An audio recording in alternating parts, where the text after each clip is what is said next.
자, 우리 교재 222페이지 법인카드 관리, 자금 관리의 제 3절로 넘어와서요. 카드 관리하기. 우리가 이제 법인이 비용을 지출할 때 회사에 우리 개인도 신용카드로 지출을 많이 하듯이 기업들도 요즘은 비용 지출을 카드로, 신용카드로 많이 지출을 합니다. 따라서 이 카드를 관리하는 부서가 필요하겠죠. 주로 자금을 관리하는 부서나 아니면 경리부, 회계팀 이런 데서 이 신용카드를 관리하게 될 텐데요. 은행에다가 일정한 서류를 제출하면 법인카드를 발급받을 수가 있습니다. 그래서 이제 카드를 발급을 받은 다음에 이런 관리 대장에다가 기록을 해서 유지 관리를 해주시면 돼요. 그래서 이건 하나의 예제가 되니까요. 뭐 모든 회사가 다 이런 양식으로 사용하는 건 아니지만 아마 이와 유사한 형식으로 법인카드 관리 대장을 만들어서 관리하고 있을 겁니다. 그래서 이 카드는 언제 발급받았고, 카드의 종류는 무엇이고, 카드 번호, 유효기간, 또 사용의 한도 금액이 있죠. 그 다음에 어느 은행, 결제 계좌가 어느 은행 어떤 계좌 번호인지, 또 매월 결제 일자는 며칠이고, 이 카드는 뭐 총무부에서 사용하는 카드인지 영업부에서 사용하는 카드인지 그 부서를 이렇게 기록해주고, 그 부서에 누가 이 카드 담당자인가, 그리고 여기는 이제 카드를 지급하고 나서 인수한 사람한테 여기다 서명을 받으면 되죠. 만약에 총무부에 팀장이 담당자다 그러면 총무부 여기 팀장 아무개 쓰고 그 사람 사인을 여기다 받는 거죠. 뭐 이런 식으로 해서 법인카드를 쭉 어디에 우리 회사 법인카드가 어느 부서에 누구에게 지급이 되었는지를 한눈에 알아볼 수 있도록 법인카드 관리대장이라는 걸 만들어서 관리하시면 되겠습니다. 자, 그리고 이제 법인카드를 이용해서 어떤 비용이 발생했다든가 법인카드를 이용해서 어떤 자산을 구입했다든가 하면은 그걸 회계 처리를 해야 될 텐데요. 카드 거래 관련 회계 처리를 보면 먼저 매출 쪽을 보겠습니다. 상품을 팔고 매출을 하고 거래처가 거래처의 법인카드로 결제를 했을 때, 또는 개인에게 팔았을 때도 개인 소비자가 자기의 신용카드로 결제를 할 때가 있겠죠. 이때는 어떻게 분계를 해야 되느냐. 자, 외상매출금으로 처리합니다. 그리고 이 외상매출금의 거래처는 카드사가 됩니다. 왜냐? 카드를 결제해준 소비자나 거래처는 우리에게 돈을 준 거나 다름없어요. 그러면 우리는 돈을 어디서 받아야 돼요? 그 카드 가맹점에서 받아야 되죠. 그래서 이 외상매출금의 이때 거래처가 카드사가 된다는 거 여러분 이제 전표 입력할 때 우리가 그렇게 실습을 해보게 될 것이고요. 상품을 팔았으면 대변에는 상품 매출이라고 하는 수익이 발생합니다. 이것이 상품 매출을 카드 거래했을 때의 분계입니다. 두 번째, 상품 외 카드 거래. 여기는 매출이라는 표현을 안 쓰고 매각이라고 했죠. 우리가 상품은 매출, 매입이라는 표현을 쓰지만 상품 외라는 건 뭐냐면은 차량 운반구 또는 비품 또는 건물, 이런 유형자산들, 이런 유형자산 같은 경우는 말이죠, 사용을 장기간에 걸쳐서 하기 때문에 장기간에 걸쳐서 사용하다가 필요 없을 때는 매각을 하기도 해요. 그건 매출이라는 표현을 쓰는 게 아니라 매각 또는 처분이라고 하죠. 매각이나 처분이라는 표현을 쓸 텐데, 그때는 대변이 일단 수익이 아니라 자산의 감소로 처리합니다. 처분했기 때문에. 그래서 비품을 처분했으면 대변의 비품, 차량을 처분했으면 대변이 차량 운반부가 되는 것이죠. 그리고 카드로 대금을 받았으니까 미수금 처리하고요. 이때 미수금의 거래처는 카드사가 또 된다는 거죠. 카드사가. 그래서 상품 매출을 카드로 대금을 받았다면 외상매출금이요. 상품 외의 비품이나 차량 운반구를 매각하고 카드로 결제를 받았다면 미수금이라는 거. 네. 다음은 매입 쪽을 보겠습니다. 자, 이 매입이라는 건 뭐냐면 우리 회사가 카드를 썼다는 거예요. 자, 상품을 매입할 때 우리 회사 법인카드로 대금을 주었다 라고 하면은, 자, 차변에는 상품이라는 재고자산이 증가합니다. 대변은 외상매입금. 아까 카드 매출했을 때 외상매출금 처리했죠? 외상매출금에 대응되는 계정과목 외상매입금. 네. 근데 이때 외상매입금의 거래처는 카드사예요. 네. 그 상품 거래처가 아니라, 상품 거래처에는 우리가 카드로 결제해 줬으니까 우리는 카드사에 빚을 진 거죠. 그래서 외상매입금의 거래처가 카드사입니다. 네, 카드사. 자, 그 다음에 상품을 카드로 매입한 것이 아니라 이번에는 상품 외의 것을, 이제 매입이라는 표현을 안 쓰고 구입이라는 표현을 쓰죠. 비품 같은 거. 네. 우리 회사 법인카드로 비품을 샀다 이거예요. 그러면 차변에 비품이라는 유형자산이 증가합니다. 그러면 대변은 뭐냐? 미지급금. 여기 미수금의 상대적 계정과목 미지급금이고, 거래처는 역시 카드사에 대한 미지급이 됩니다. 미지급금의 거래처는 카드사다. 그래서 이 신용카드 거래의 경우는요, 거래처에서 여러분이 카드사를 잘 골라주셔야 돼요. 그래서 카드 거래 입력할 때는 카드사를 우리가 거래처로 넣는다 하는 거 알고요. 그 다음에 상품 같은 재고자산을 매출하거나 매입 시의 거래는 계정과목은 외상매출금 또는 외상매입금이 되지만, 상품 외의 것을 매각하거나 구입을 했을 때는 미수금 또는 미지급금이 된다는 것을 알아두시기 바랍니다. 자, 그러면 연습 문제 1번 문제부터 한번 해보겠습니다. 자, 시티카드에서, 시티카드이고 매출거래처 직원하고 식사를 하고서, 여기 식당이 황금오리에서 식당을 하고 우리 법인카드로 결제를 했다는 겁니다. 여기 서명, 우리 회사 상호가 들어있죠? 우리 회사 법인카드로 결제를 했다.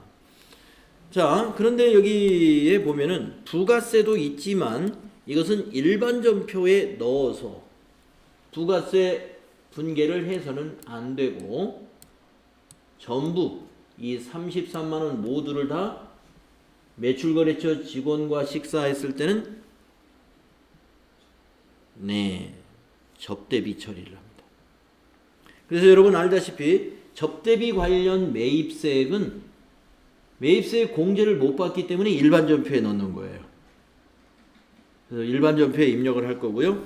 대변은 아까 말씀드린 대로 우리 회사가 상품 외의 것을 카드로 사용을 했을 때는 미지급금으로 회계 처리한다는 거죠. 이때 미지급금의 거래처는 시티 카드사가 거래처가 된다는 거. 분계를 이렇게 해야 됩니다. 차변 접대비, 대변의 미지급금. 금액은 합계로. 자, 그러면 전표 입력을 하겠습니다. 자, 매출 전표에 보면 거래 날짜가 5월 2일입니다. 그래서 일반 전표에 입력을 해야 되죠. 일반 전표에 5월 2일자로. 자, 차변의 접대비 813번이네요. 접대비의 거래처는 그 황금오리라는 식당을 이용을 했는데 아마 코드 등록은 안 돼 있을 거예요. 왜냐하면 이런 비용 같은 경우는 뭐 식당 관리를 할 필요가 없으니까 거래처에다만 그냥 쓰겠습니다. 황금오리. 적요에는 거래처 접대비 신용카드 법인이라는 1번 적요를 사용하겠습니다. 1번 적요 선택하면 거래처 접대비 신용카드 법인이라고 됩니다. 차변 금액은 33만원이 되고요. 엔터 치고 대변 입력하겠습니다. 자, 대변은 미지급금. 미지급금은 253번이네요. 여기 거래처를 조심하라. 황금오리를 거래처로 넣으면 안 되고 CT카드로 해야 된다. 왜 CT카드냐? 황금오리에는 돈 준 거나 다름없죠. 그러나 CT카드에는 아직 우리가 돈을 지급한 게 아닙니다. 그래서 미지급금은 CT카드를 거래처로 걸어주시고, 적요는 밑에서 골라보시면 되겠는데 없네요. 그래서 엔터로 위에 거 복사하면 돼요. 거래처 접대비 신용카드 법인, 그리고 대변에다가 330 플러스 엔터 하시면 되겠습니다. 네. 신용카드로 비용을 지출했을 때 회계 처리 방법입니다.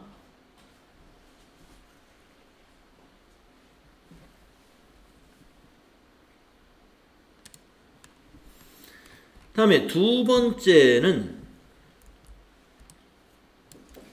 신용카드 사용대금이 사용대금을 결제했다. 결제라는 건 뭐예요?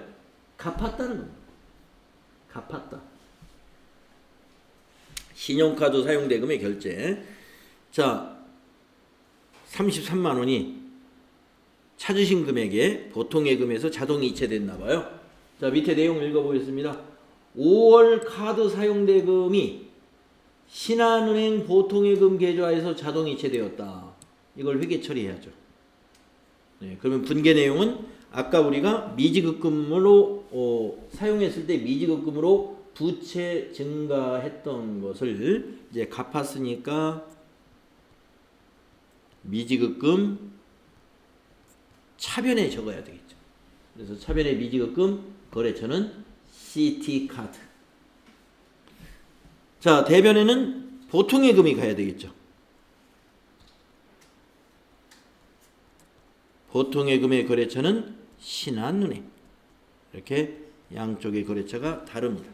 미지급금은 CT카드, 차변에서 부채 감소. 대변에는 보통예금, 거래처는 신한은행. 금액은 33만 원.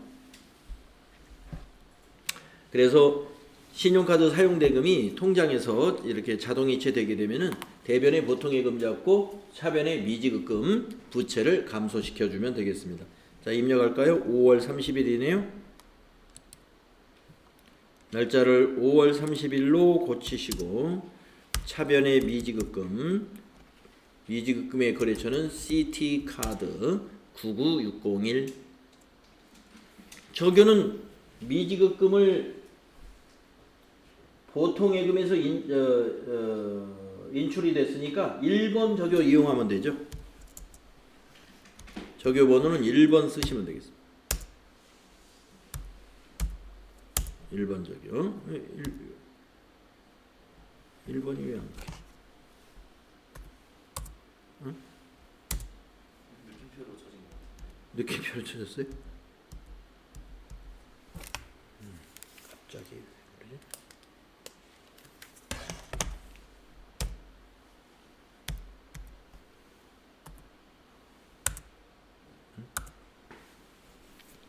이상해졌습니다. 제 거는 33만 원. 숫자가 갑자기 안 먹히네. 네. 프로그램이 가끔 이럴 때는 프로그램을 닫아야 됩니다. 그랬다가 다시 실행을 하고 있습니다.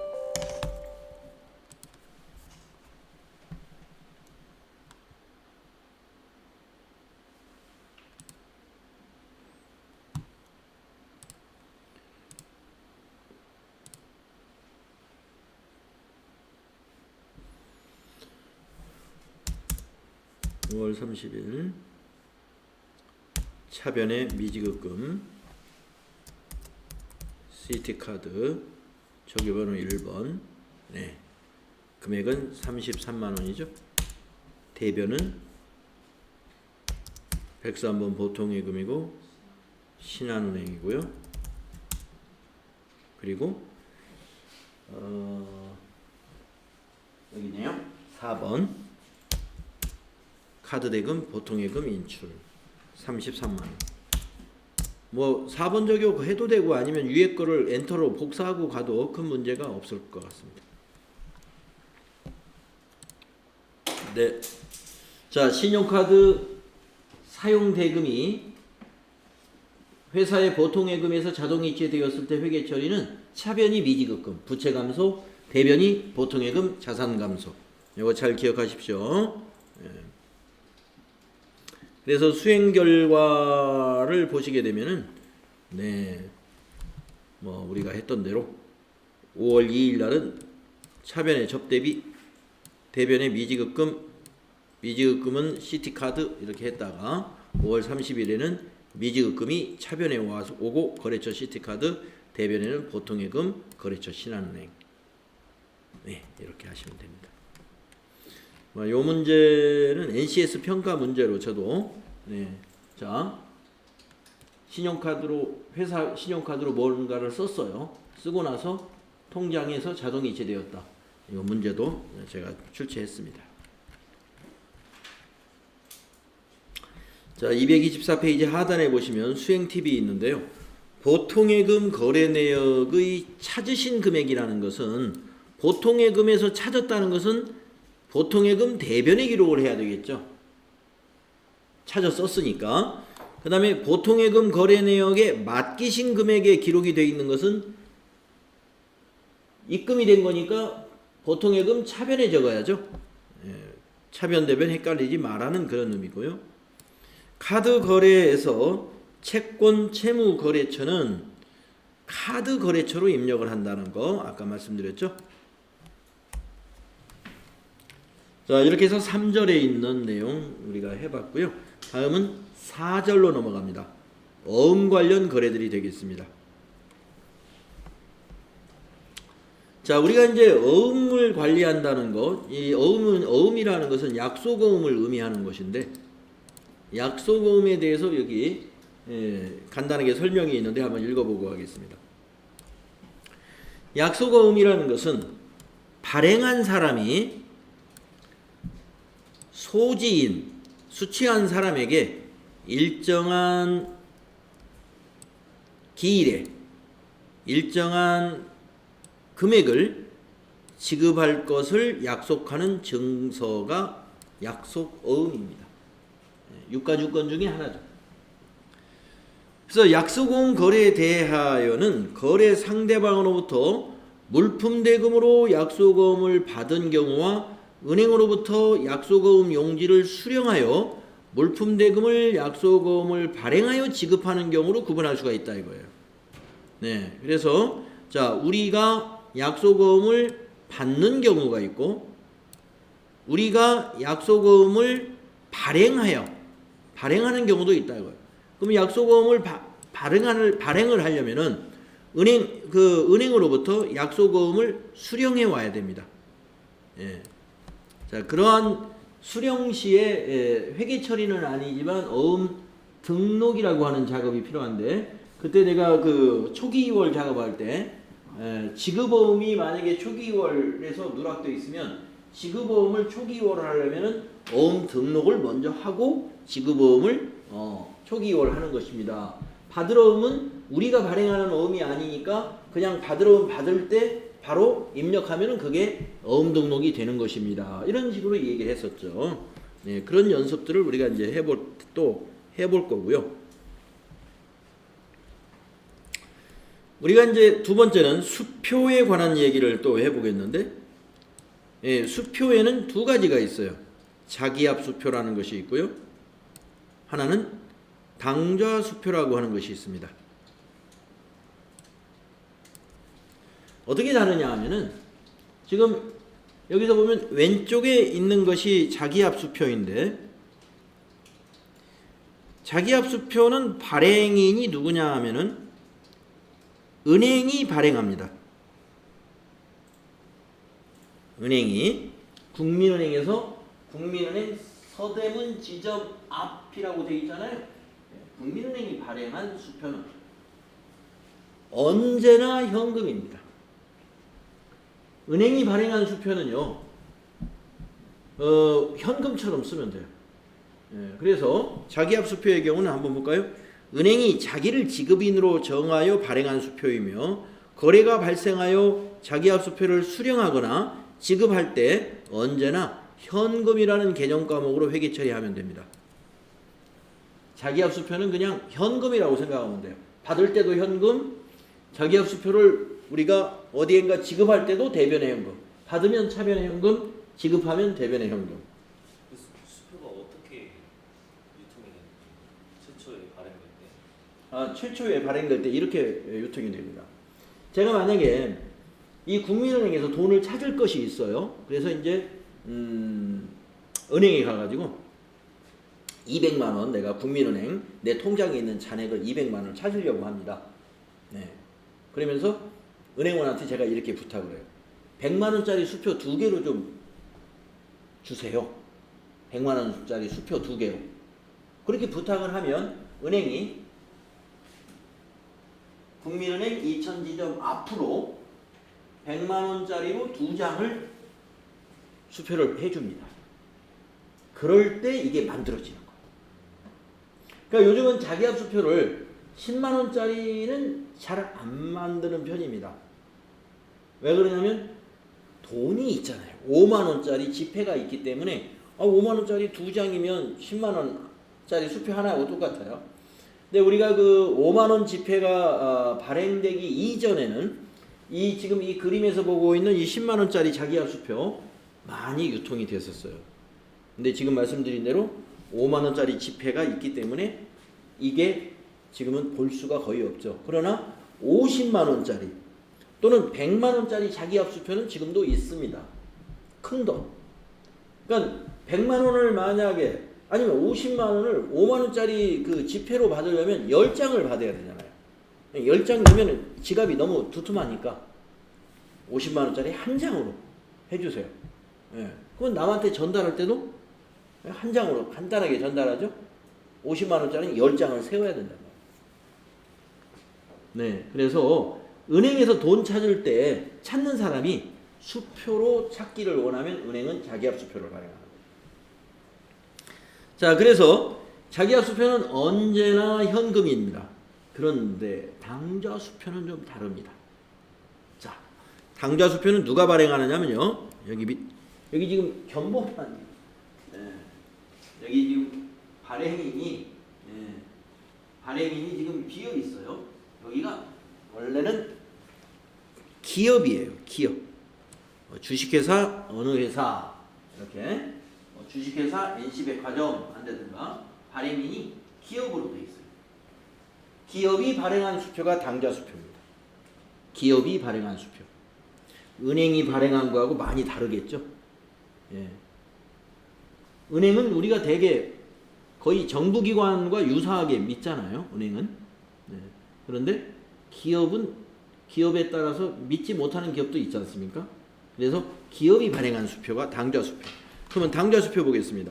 당좌수표는 현금 거래의 번거로움을 막기 위해 거래대금을 수표로 발행하는 것인데, 그러니까 거래대금을 발행하는 거니까 기업들이 발행한단 말이에요. 당좌수표를 발행하기 위해서는 기업이 은행과 당좌 거래 약정을 맺고 일정한 현금을 은행에다가 입금을 해놔야 됩니다. 그래야 은행에서 당좌수표 용지를 주죠. 당좌수표 용지 이렇게 생겼어요. 그걸 그러면 기업이 수령을 해서 받아다가 필요한 경우에 여기다가 금액을 딱 써가지고 발행을 하면 되는 겁니다. 그래서 이 당좌예금이라는 것은 당좌수표를 통해서만 인출이 됩니다. 그러면 어떻게 되느냐? 당좌예금이라는 개정 과목이 쓰일 때가 있겠죠? 발행하는 회사. 오늘 수표를 100만 원짜리 수표를 오늘 우리 회사가 발행했다. 100만 원짜리. 그러면 발행하는 입장에서 회계 처리할 때는 대변의 현금이 아니라, 이건 현금이 아니에요. 우리 회사 현금이 나간 게 아니라 우리 회사 당좌예금에서 나중에 나갈 거란 말이에요. 그러니까 대변의 당좌예금. 대변의 당좌예금. 이렇게. 그러면 이 수표를 받은 회사를 한번 입장을 생각해 볼게요. 자, 이 회사, 그러니까 우리가 발행하는 회사는 우리는 대변의 당좌예금으로 처리합니다. 근데 이 당좌 수표를 수취한 회사, 받은 회사는 차변의 현금으로 처리합니다. 자, 그 회사가 수표를 받았다고 해서 자기 회사 당좌예금에 들어온 게 아니잖아요. 그러니까 받는 회사는 이걸 현금 취급해요. 타인 발행 수표라고 해요. 그걸 타인 발행 수표는 현금이다. 현금. 저 수표를 우리 회사 당좌예금 계좌에다가 입금을 시켰다면 그건 당좌예금이죠. 근데 지금 수표를 받았죠. 그 상태는 현금이에요. 발행한 회사는 대변의 당좌예금. 받은 회사는 차변의 현금. 근데 저 당장에 이거는 달라요. 이거는 우리 회사가 자기합 수표를 은행에서 찾아다가 지급했다. 대변의 현금. 지급한 회사도 대변의 현금. 받은 회사도 차변의 현금. 두 개 다 현금이에요. 그 받았을 때 당장 예금으로 넣을 수도 있는. 그렇죠. 받자마자 저걸 그냥 뭐 현금 가지고 있을 필요 없으니까 바로 직원이 통장에 입금해버리면 당좌예금에 들어가는 거예요. 저거를 입금할 수 있어요, 은행에서. 그러면 와 우리 돈 입금 시키잖아요. 그러면 쟤를 쓰는 목적이 뭐예요?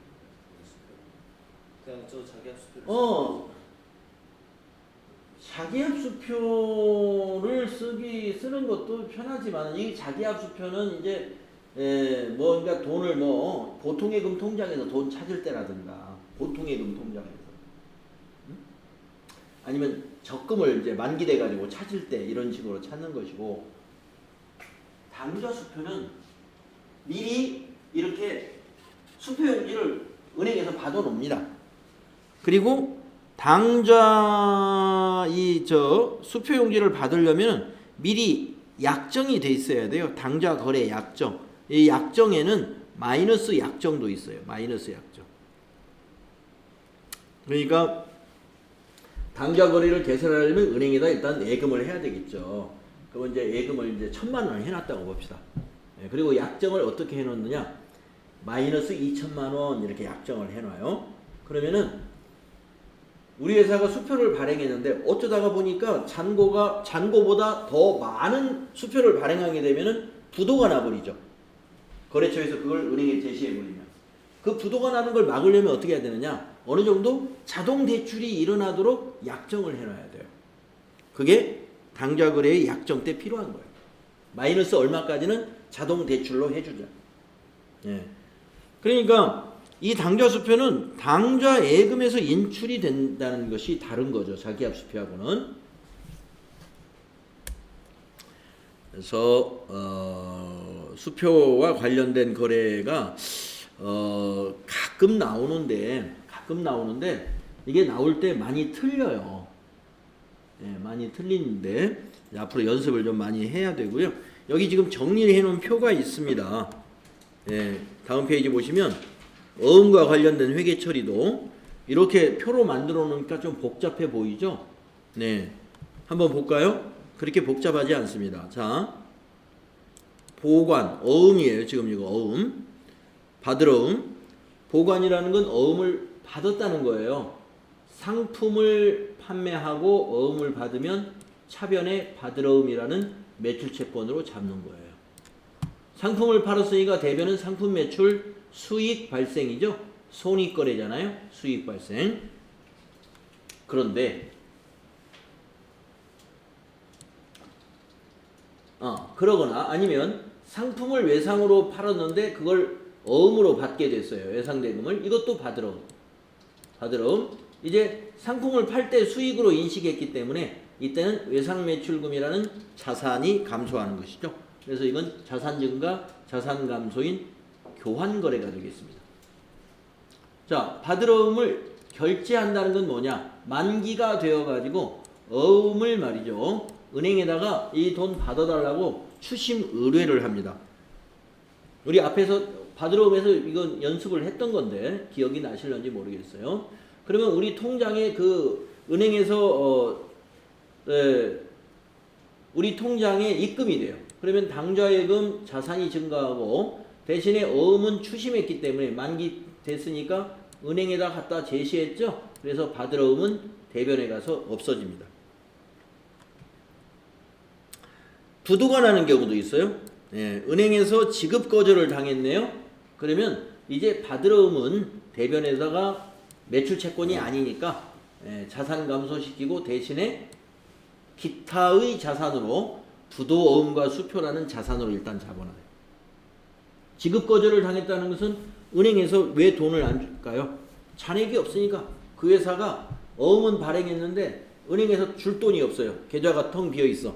그래서 지급 거절. 그래서 이게 받을 어음을 부도어음과 수표로 대체시켜 놓습니다. 배서양도하는 경우도 있어요. 타인이 발행한 어음을 말이죠. 우리 회사에 외상대금을 지급하는데 사용했어요. 이것을 어음의 양도라고 합니다. 배서양도. 그러면 우리 회사는 갚았으니까 외상매입금이라는 우리 회사 부채는 감소하죠. 대금은 뭘로 줬어요? 이때 받아놨던 이 어음으로 줬단 말이에요. 그래서 대변에 받을 어음 자산 감소 되겠습니다. 그 다음에 상품 구입을 하면서 어음을 양도했어요. 그러면 이것도 상품이라는 재고자산이 늘고 역시 대변에는 받을 어음이라는 매출채권이 감소합니다. 할인하는 경우도 있습니다. 만기 되기 전에 은행에다가 어음을 주고 이자를 뗀 다음에 돈을 받는 것이죠. 그러면 그 이자 떼인 돈이 매출채권 처분 손실이라는 영업의 비용입니다. 그 이자를 뺀 나머지는 우리 회사 당좌예금에 입금이 됩니다. 그래서 당좌예금이라는 자산은 증가하죠. 대신에 받을 어음이라는 매출채권은 여기서 감소합니다. 그래서 이 받을 어음이 가령 1억 원이다 그러면 매출채권 처분 손실은 100만 원, 당좌예금은 9,900만 원 이렇게 이자 뺀 나머지만 받게 되는 거죠. 이것이 받을 어음을 우리가 보관, 즉 받아가지고 나올 수 있는 경우의 수가 되겠습니다. 앞에서 우리 연습을 했던 건데 이번에 다시 이제 실기에서 이론에서도 제가 어느 정도 설명을 했어요. 실기에서 우리가 제대로 한번 연습을 해볼 겁니다. 지급어음에 대한 회계 처리입니다. 아까 앞에서 말씀드린 대로 지급어음이라는 건 우리 회사가 발행을 하는 어음이기 때문에 수령이라는 절차가 필요하죠. 은행에서 빈 어음 용지를 받아와야 됩니다. 받아오면 이 회계 프로그램에다가 어음을 등록합니다. 어음을 등록할 때는 이렇게 하시게 되는데 여기 전표 입력 메뉴에 오른쪽 상단에 이게 나와 있어요. 어음 등록. 그래서 어음 등록을 딱 누르면 이렇게 간단한 창이 나옵니다.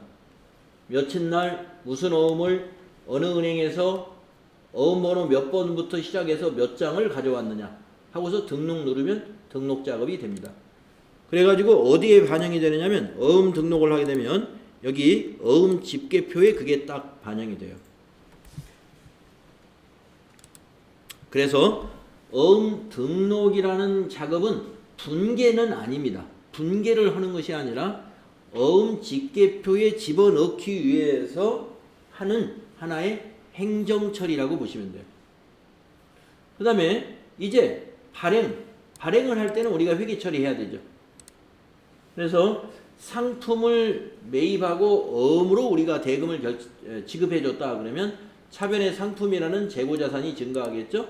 대변에는 지급어음이라는 매입 채무 부채가 증가합니다. 그래서 자산 증가, 부채 증가인 교환거래가 되겠고요. 우리가 외상 매입한 것을 어음으로 발행해서 지급했다면 외상 매입금이라는 부채가 감소하고 대변에 지급어음이라는 부채가 또 증가하죠. 부채 감소, 부채 증가. 교환거래 역시 되겠습니다. 자, 이제 우리가 발행한 어음이 약속한 날짜가 됐어요. 그걸 우리는 어음의 결제라고 하는데 그러면 만기일에 우리 회사 통장에서 인출이 되죠. 그러면서 지급어음이라는 부채는 이제 차변에 와서 감소하고 대신에 당좌예금이라는 자산이 대변에서 감소하게 되는 겁니다. 그래서 지급어음은 이와 같이 수령에서부터 약속한 날까지 결제가 나는 이러한 처리 절차가 있겠습니다. 그러면 이제 어음, 받으러음과 직업어음에 대해서 정리를 했고, 이번은 수표 관련된 걸 보면은 아까 수표에 대한 얘기를 제가 했었죠. 자기합 수표를 보면 보시다시피 자기합 수표를 받아왔어요. 어디서? 거래처에서 받았으면 무조건 차변의 현금. 이건 대변의 상품 매출이라는 거 보니까 상품을 팔고 자기합 수표로 대금을 받은 거네요. 그러면 차변의 현금, 대변의 상품 매출, 입금 전표로 쓰면 되겠죠. 현금이니까. 그래서 수익이 발생했으니까 손익거래가 되겠네요. 자기합 수표를 지급했을 때도 대변의 현금이다. 대변의 현금. 비품을 샀나봐요. 차변의 비품이라는 유형자산이 증가하고 대변에는 현금이라는 당좌자산이 감소합니다. 그래서 자기합 수표의 지급 시에도 대변의 현금, 자기합 수표를 받을 때도 차변의 현금이라는 거. 그런데 당좌 수표는 자기합 수표하고 차이가 있다고 그랬죠? 그래서 타인이 발행한 당좌 수표를 수령 받았다면 차변의 현금이에요. 우리 입장에서는 그건 현금이다. 그리고 대변의 상품 매출. 상품을 팔고 당좌 수표로 대금을 받았어요. 자기합 수표로 받은 거나 똑같아. 현금입니다.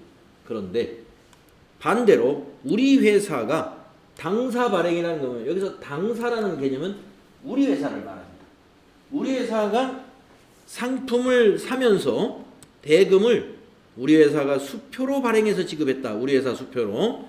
그러면은 차변에는 상품이라는 재고자산이 증가하고 대변에는 이번에는 현금이 아니에요. 당좌 예금. 우리 회사 예금에서 인출이 된다는 거죠. 예. 뭐 좀 헷갈릴 듯 하지만 여러분 이해하시면 뭐 전혀 다른 얘기죠. 예. 그래서 관련된 개념 과목들 정리를 쭉 했고요. 다음 시간에 이제 어음 관련 거래들을 연습을 해야 되겠죠. 약간 이론이 좀 더 남았는데 거기 227페이지에서부터 다음 시간에 하는 걸로 하겠습니다. 수고했습니다.